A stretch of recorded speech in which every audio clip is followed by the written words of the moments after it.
ce ba mu san ki Nijar, fatan mu Allah ka taimaka mana kasar mu Nijar ta ƙara girma. Ni ban da burin da ya wuce yau kawai a ce na dago kasata, fata na kullum a zuciyata kasar mu Nijar ta ƙara girma.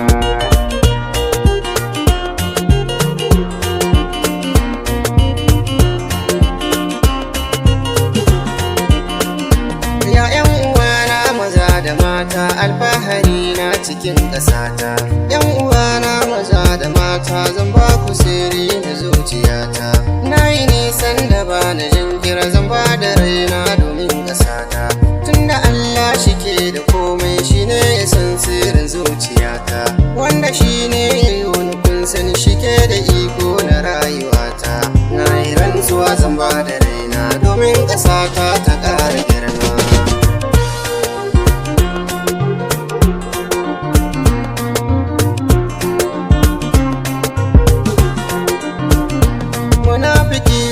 Bai da rana kamar sa inuwa ya saka rana, makaryaci ya zaman na banza domin fashara yake a gona. Ƙarya fure take ba ta ƴaƴa, wutar karafin gaba ta kwana. Wallahi Allah ilahu ya sani abin da ke nan ga zuciyana, in kamin dole zana imani ba ruwana da cin amana. Munafiki walla bai da rana, shi bai da aikin da ya fi gulma.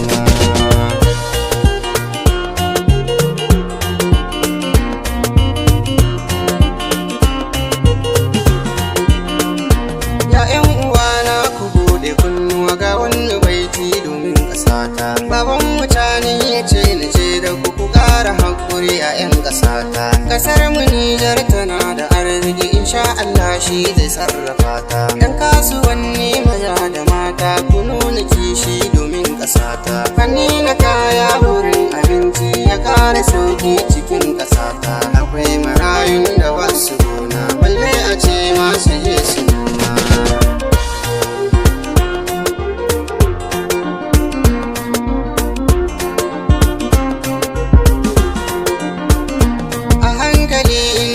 Da kwana jariri ma dole za ya girma. Kasar mu ma mun dauki hanya, fatan mu dai Allah ba mu da